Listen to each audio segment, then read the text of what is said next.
Good day everyone, we are here to discuss to you the two remaining system of the anatomy of an insect, which is the circulatory and the respiratory system.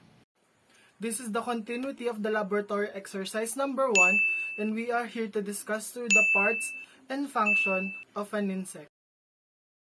Alam nyo ba na ang cockroach or ipis ay meron ding circulatory system katulad sa atin, pero ang tawag nila dito ay open circulatory system, at sila ay merong katawang cavities na puno ng hemolymph. Ang hemolymph ay siyang nagsisilbing dugo na dumadaloy sa kanilang katawan. Open circulatory system. Ang open circulatory system ng isang cockroach na ang kanilang puso ay nakahilera sa isang dorsary, at ito ay may 30 segmented chamber na may hugis na funnel shape, at ito ay mayroong 3 parts. Ito ay ang head, abdomen at ang thorax. The function of open circulatory system is to transport nutrients to the site of absorption, metabolic waste product to the organs of excretion, hormones of secretion to the target organ. The respiratory system is a network of trachea known as the tracheal system. They respire through the small opening called spiracles. These openings are regulated by muscular sphincters.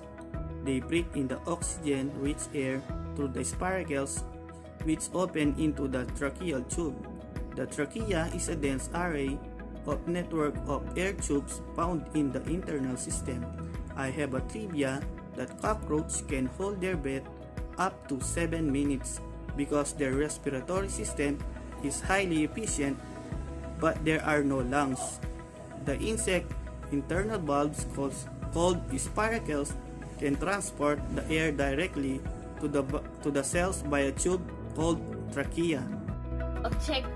The objectives of laboratory number 2 is a study of the system, help to identify the various parts and their position and function mechanism. Info ng objectives na ito ay para malaman natin ang parts ng isang insekto. Ang ginamit po natin insekto ay cockroach or ipis. Dito sa laboratory na to, malalaman natin ang kahalagang ginagampanan ng bawat parte ng isang insekto.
The head is the anterior-most segment.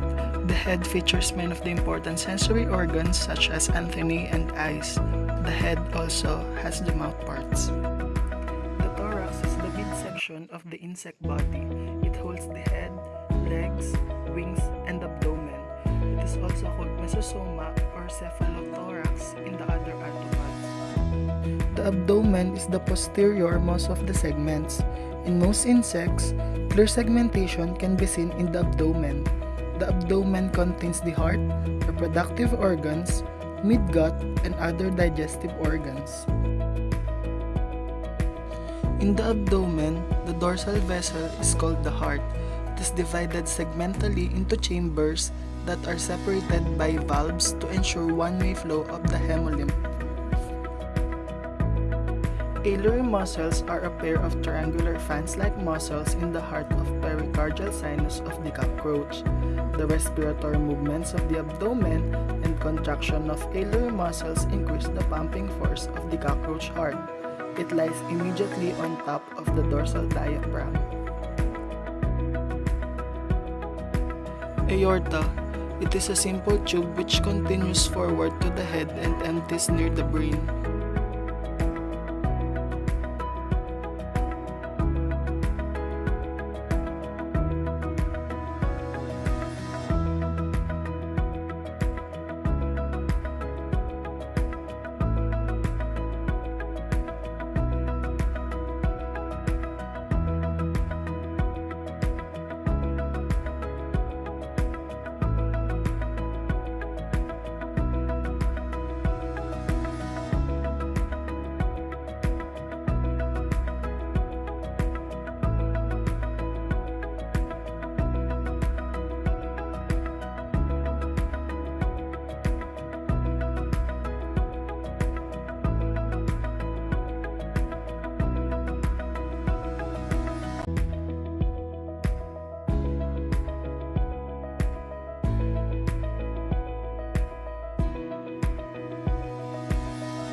Trachea to wing. The air moves into smaller tubes called tracheoles that spread throughout the body of the insect and allow oxygen to be delivered to the various parts of the body. Thoracic spiracle. These are special valve-containing tubules through which atmospheric air enters and escapes out during gaseous exchange. Spiracles are 20 in number. Out of these, 2 pairs are found in thoracic portion, while rest 8 pairs are found in abdominal portion. Transverse commissures. These are transverse fibers, unite the pair of ganglia of the system.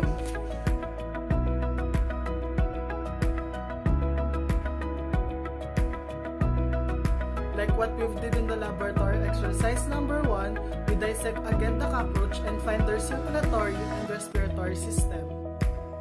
In respiratory system, we found out that insects do not breathe through their nose or mouth, but through the spiracles. This spiracle is found in the abdomen and thorax of an insect. The oxygen will travel to the trachea and tracheoles once the spiracle is open.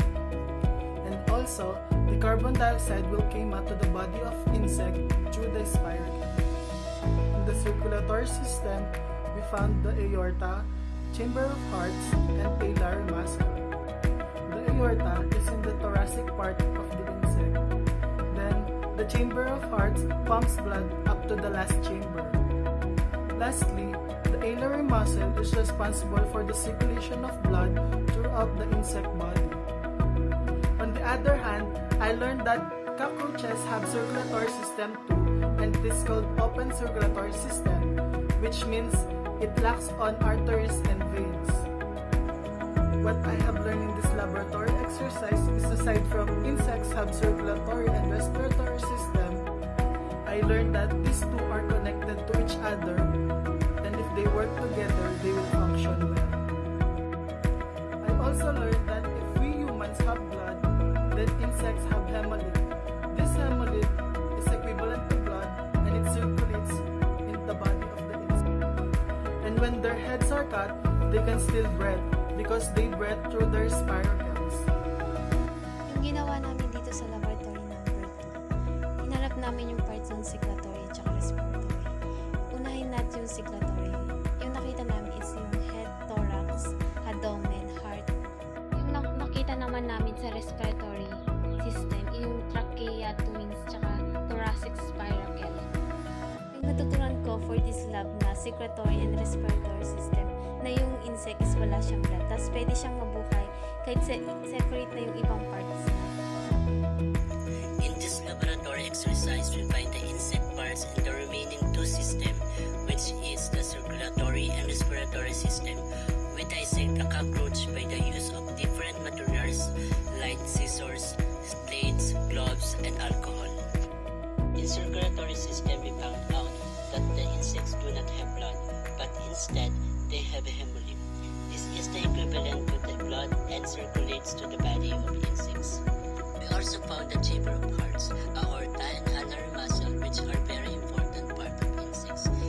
In respiratory system, we found the insects breathe through the spiracle, and they don't breathe using their nose and mouth. The oxygen will enter to this, and the carbon dioxide will go out to the spiracle also. I learned that the respiratory and circulatory system is very essential in the insects. And I also learned that when the insect head is being cut, it will not die because the heart of it is located at the abdomen, and also it can still breathe because